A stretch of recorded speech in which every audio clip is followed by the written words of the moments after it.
Hello and welcome to Buffy and the Art of Story, Season 7. This is a interim podcast episode. The regular podcast is on a short summer break.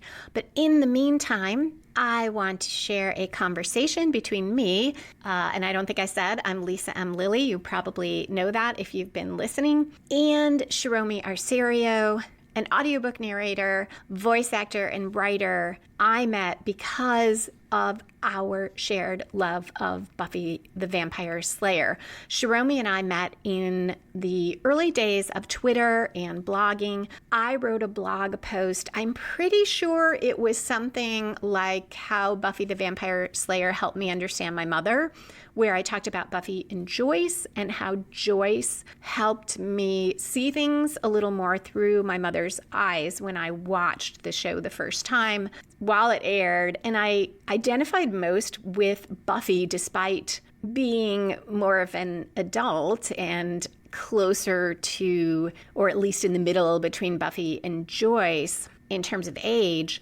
but rewatching and really examining it helped me see a bit through Joyce's eyes. After writing it, I was on Twitter and I looked for people who were writing about or tweeting about Buffy. Shiromi was one of them, and I tagged her and said, hey, you might enjoy this blog post. We started communicating back and forth. We ended up discussing all types of fiction, particularly Buffy and science fiction. And Shiromi narrated and produced 3 of the 4 books in my Awakening Supernatural thriller series. I did not know her well when I did the first book. That was a different narrator who didn't continue doing audiobook narration, and I was so thrilled that Shiromi was able to do mine. She had really enjoyed the first book, and she was likewise excited to do the next 3. We have now had a chance to collaborate on something again. It turns out that we are both not just big Buffy fans, but big fans of Jane Austen's Pride and Prejudice. Those of you who have read my books on plot, Super Simple Story Structure, and The One-Year Novelist, know that I use Pride and Prejudice as an example of major plot turns because they are so well done in that book, and there is so much more about it that is so well crafted and written, and I just love it as a reader. Now, where is the crossover between Pride and Prejudice and Buffy? That is something that Shiromi and I talk about in this conversation, along with other aspects of the book and of the audiobook. The collaboration part comes in because Shiromi initially recorded the full audiobook, which I love and have listened to quite a number of times.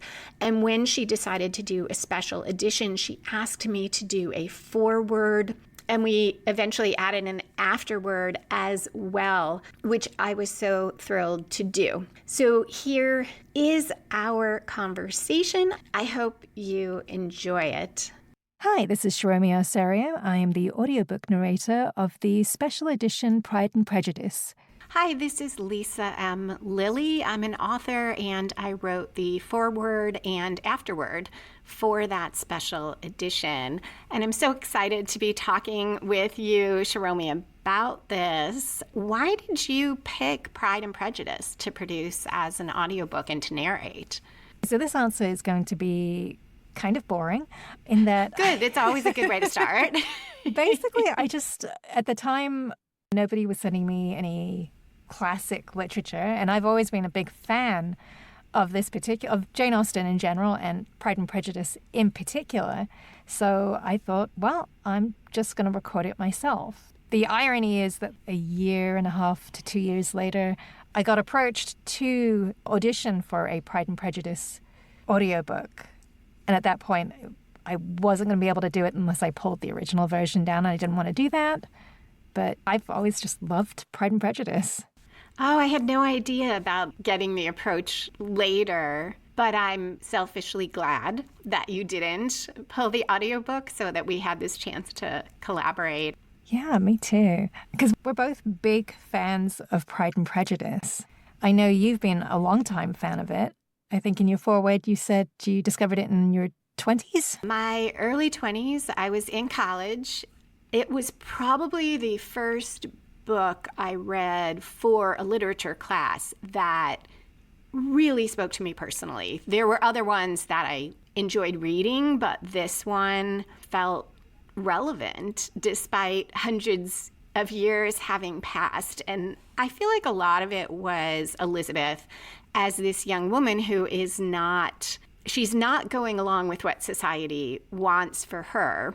And personally, it resonated because my mom, not like Mrs. Bennet in almost any other way, but a big worrier who was very vocal about what I should be doing with my life. And even though it was somewhat close to present day, let's say a couple decades ago, she also felt very strongly about the need for young women to get married and have she didn't use the word provider, but that's basically what she meant. So I feel like though my circumstances were nowhere near as dire as Elizabeth's, it struck a chord with me. So that leads me to how Pride and Prejudice stays so popular. And we have in the afterword all these spin-offs and retellings over the years. What do you think about what is it about the story that makes it so enduring?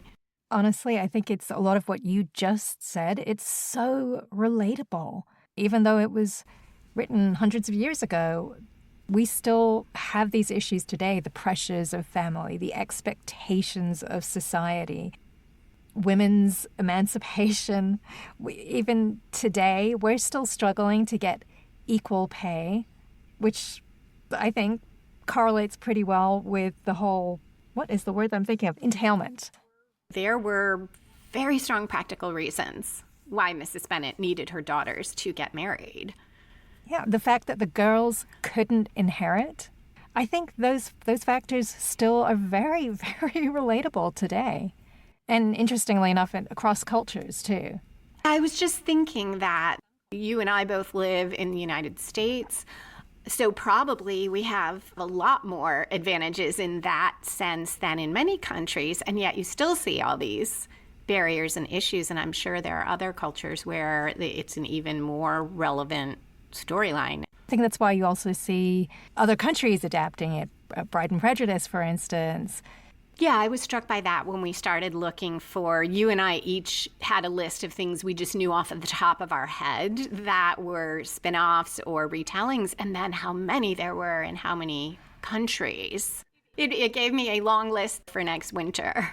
Is there a favorite character that you have in terms of creating that character as a voice actor and narrator? For me, Lady Catherine de Bourgh was she was a favorite of mine. I've always just loved those types of characters. People like Lady Catherine, Lady Bracknell from The Importance of Being Earnest, these women these matriarchs who just own the drawing room. Lady Catherine is one of the characters who I have come to view differently in different times in my life. And I think that goes to the book, why it endures and why it still speaks to me after all these years. Because, Lady Catherine, she is powerful. She's independent. She doesn't need to have a husband. I guess she had one, right? I forget now, and she either inherited from him or she already had an inheritance, but she's not in Elizabeth's position. And she's kind of portrayed in the book almost like a monster. Certainly there are things about her not super admirable, but on the other hand, she is powerful and a layered character. For sure. There's definitely been times in my life where I would like to have been able to channel Lady Catherine. And I think that's also why this story still resonates. You don't see a lot of female characters that are that powerful and able to own a room like that. I think that's true. We get the superhero genre, and so you get superhero female character, which I am all for. There wasn't a lot of that for a long time, but seeing it in a personal space, in the kinds of more day-to-day situations that Jane Austen depicts.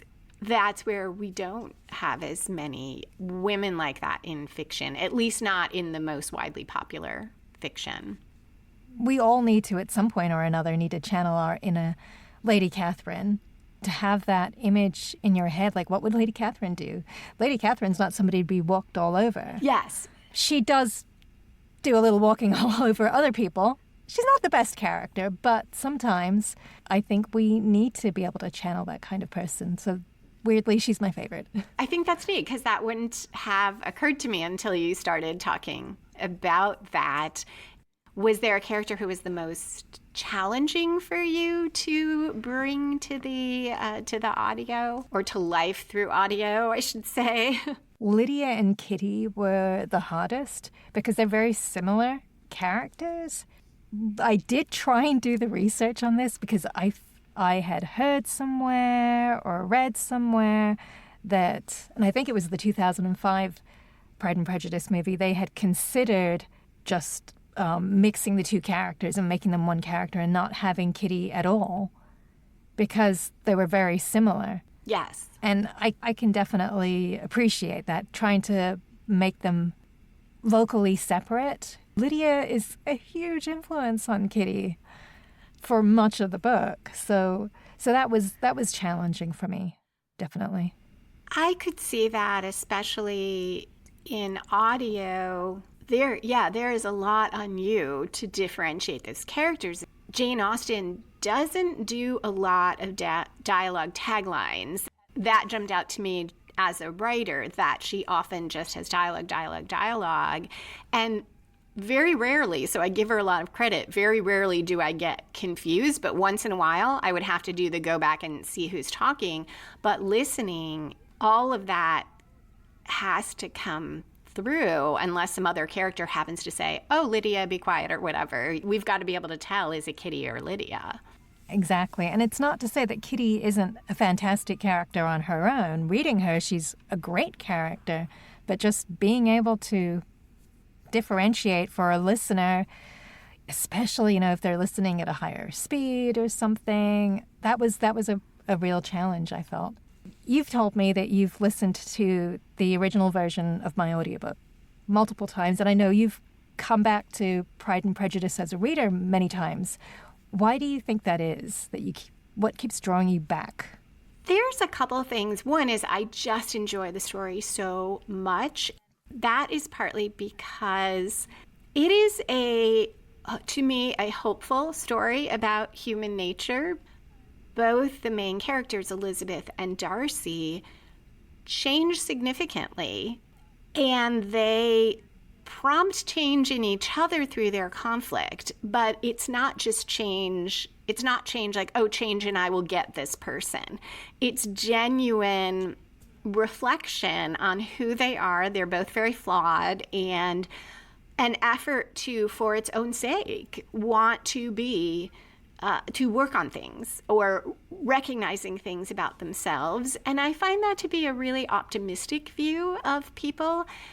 And at the same time, I think it's realistic because most of the characters don't undergo that kind of change, or maybe they recognize a few things, but you could tell they're going to slip back and go to their own patterns, which is also realistic. So it's not a Pollyanna book, but it is, to me, very hopeful about the possibility of really connecting with other people with whom initially we have a lot of conflict.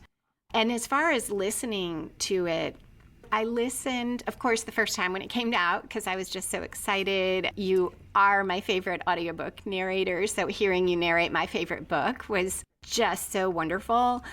And then there were times I would listen to it when I just needed that lift, and it was very calming, I guess, to listen to this story that I love so much, and I find the way you narrate draws me into that world. So when I needed a break from things in the pandemic, I listened to it again during lockdown when I needed to turn something on and just step out of real life and maybe not be sitting and reading, because there was a lot of sitting and reading during that time.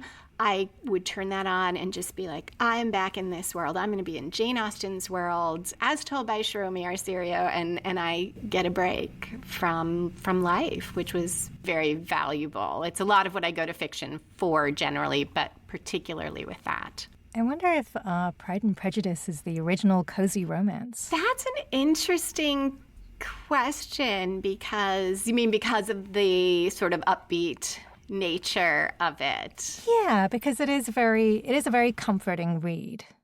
I think it is. And I like Jane Austen. I love Pride and Prejudice. I like Jane Austen's writing overall, but I have read her other books and not gone back to them. Maybe that did help inspire that genre. I'm guessing, I would love to ask authors who write that kind of material do they love Pride and Prejudice as much as I do? I would think they do. Although it's ironic, I write supernatural thrillers and horror and some very dark things, but maybe that's why I need Pride and Prejudice. Why do you think the opening line, a truth universally acknowledged, so often quoted?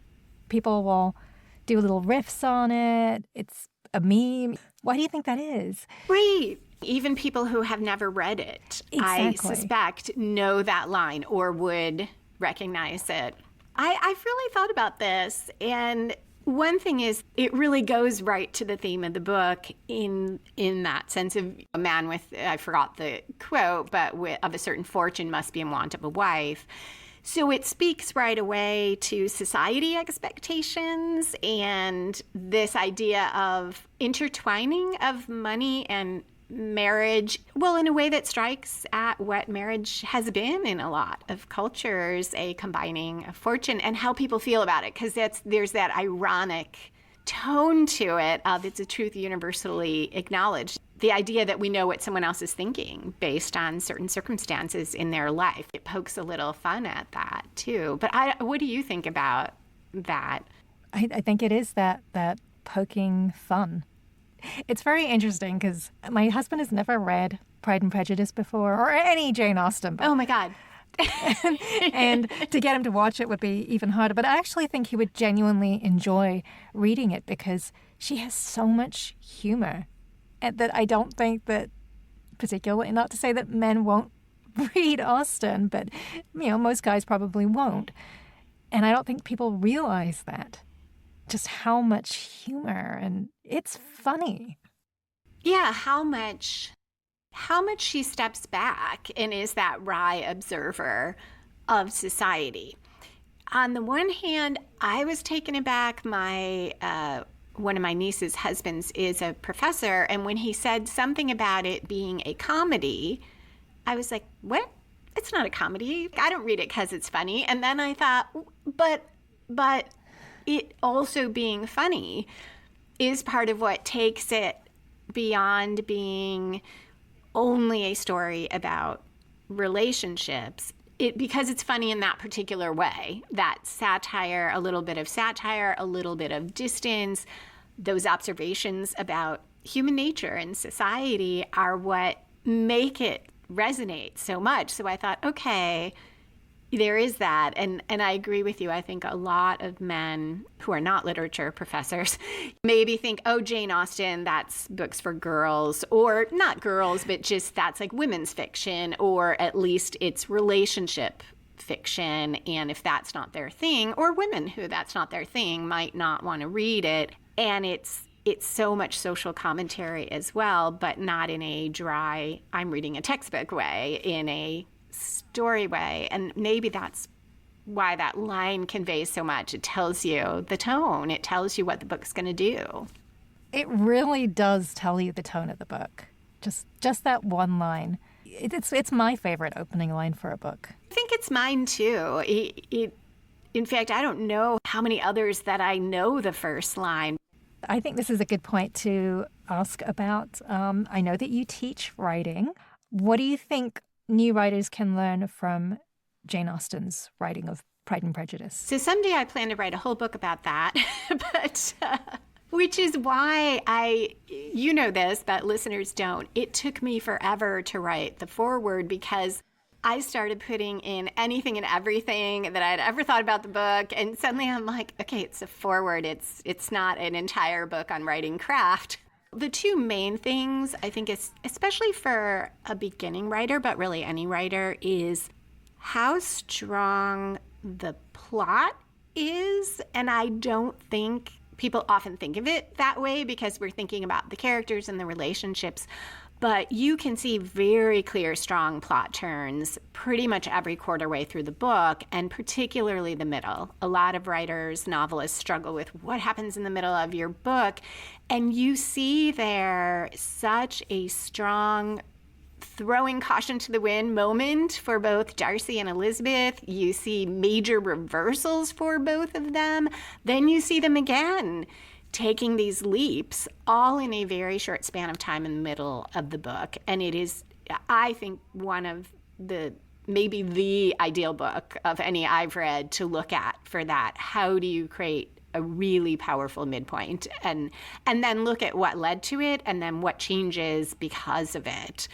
That can do so much for anyone who's struggling with plot, whether they're writing or rewriting, to look at that. And then how well Jane Austen interweaves those plot turns with the character change I mentioned before, and how believable it is. None of the character change is like, poof, suddenly the character is different. I don't know if she did it intuitively or if she planned it, but it is very carefully crafted where these characters evolve based on both outside things that happen to them and choices they make, so that when they have these epiphanies or they make these changes in behavior, we believe it because we have seen what led to it. So that too is great to study if you're a writer and if you can get yourself to not just be immersed in the book, which is another reason I've read it often, because I've gone back to be like, okay, try not to get involved in the story and see if I can take it apart and look at it. She writes amazing characters. I mean, even though I said that Kitty and Lydia are similar, for as many characters as there are in this book, you can see the journeys, the choices that they made, and how it makes sense for their characters. There are a lot of characters who are distinct, two sets of aunts, more than two sets of aunts and uncles, and all the sisters and the militia men and the suitors of the different, women and the sisters of Bingley. Yeah, there's a lot. And you're right. They are, for the most part, really distinct. So should we go to what drew us together, Buffy, or what caused us to meet? And listeners are going to be like, what does that have to do with Pride and Prejudice? And that is a good question. Because you and I met on Twitter because we both really liked Buffy. Do you have thoughts on that? Is there an intersect? Because we both love Buffy the Vampire Slayer and admire the way it's written and its enduring effect. And then it turned out we both really love Pride and Prejudice. So do you see any overlap there? I do, surprisingly. At first I was thinking about it. I was like, on the surface. Yeah, it's like, what? It's a television show about a teenage vampire slayer and Pride and Prejudice. Okay. But yeah, actually I do. The more I thought about it, for one thing, I think both shows live with great humor. So I think if you like the humor of Buffy, give Pride and Prejudice a chance. Good point. I didn't think of that, but right. And Buffy's very sardonic, Yes. So I think that's definitely a thing. Buffy as a character, she is, she may not have the expectations of getting married and finding a man to take care of her, but there are expectations of her that she's having to live with. She's the Slayer. She has all of these responsibilities, but she's also somebody's daughter.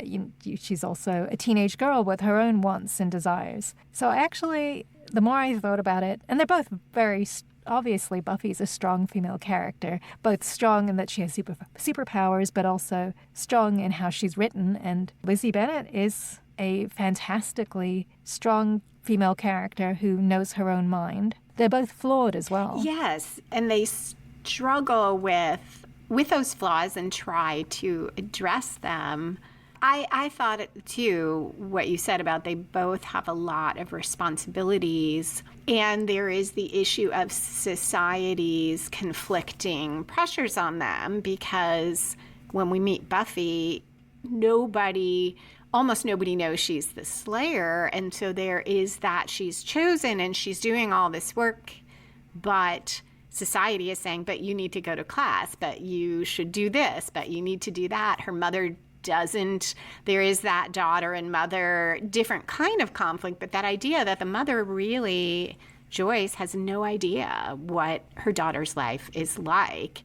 And I personally like Joyce a lot more than I like Mrs. Bennet, but there is a similar kind of disconnect of this daughter who's trying to be true to herself and do what she thinks is right, and her mother who is essentially in a different world or different values.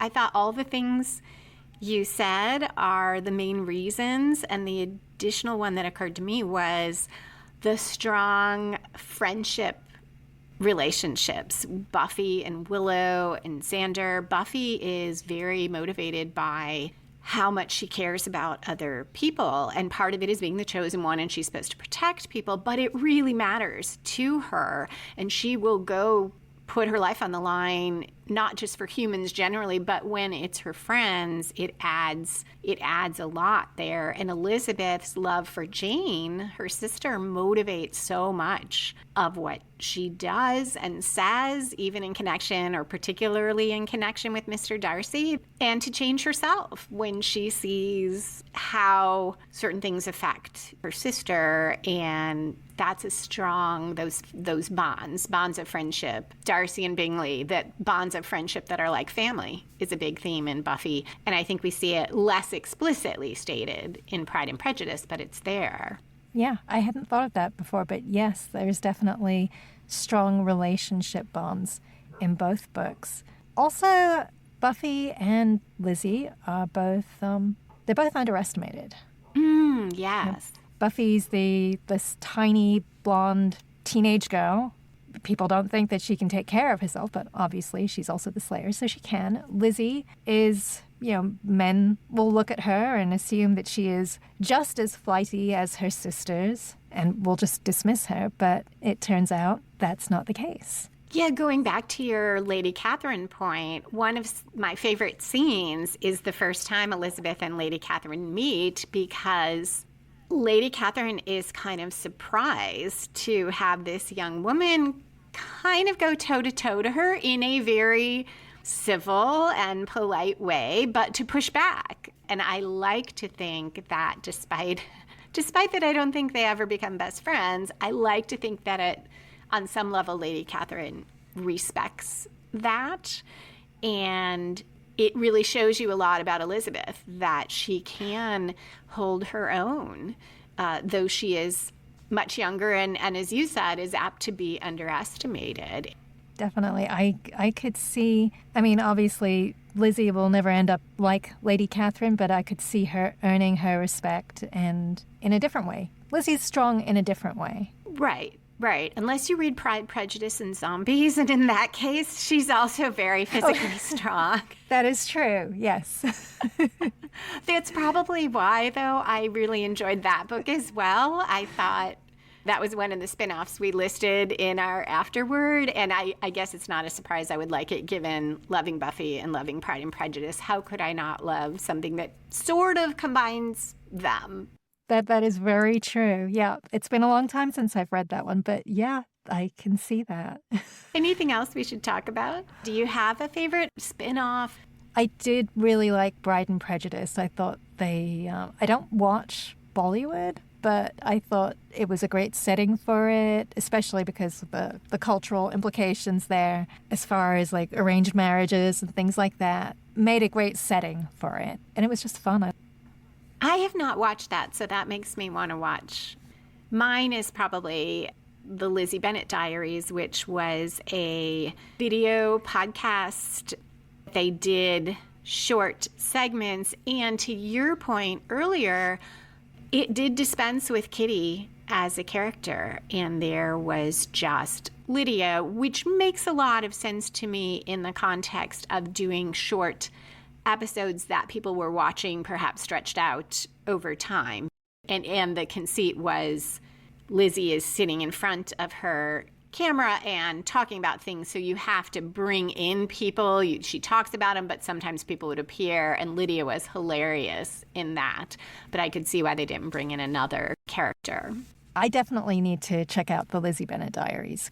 In researching this podcast, I did see some little snippets of it. So is it still up on YouTube? I am not sure. It probably was on a website that clicked through to YouTube.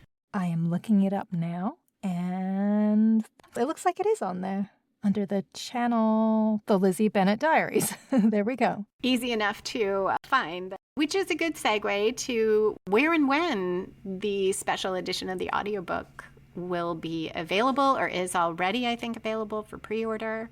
Yes, the audiobook is already available for pre-order. It comes out June 11th. So the reason why I wanted to do this special edition was because the original version is just solely on Audible, and I wanted it to be made available to everybody, including in libraries. June 11th, you should be able to find the special edition Pride and Prejudice audiobook at your local library, or be able to request it at your local library, and also everywhere that you get audiobooks, and also in physical CD through Blackstone. Which I am really excited about, because I have other audiobooks, some of which you narrated, but none of them have physical CD. Do you want to share your website? I'm assuming people can find it there as well. Yes, I will be putting up a link. I haven't yet. The website is www.shiromispeaks.com, which is SHIROMI speaks.com. And I will also be putting up a link on my website, which is lisalilly.com, LISALILLY. Well, this was so much fun talking with you, Shiromi. I'm so glad we had the chance to do this. Me too. And thank you so much for writing the foreword and afterword as well. I'm just so glad we could collaborate on something again.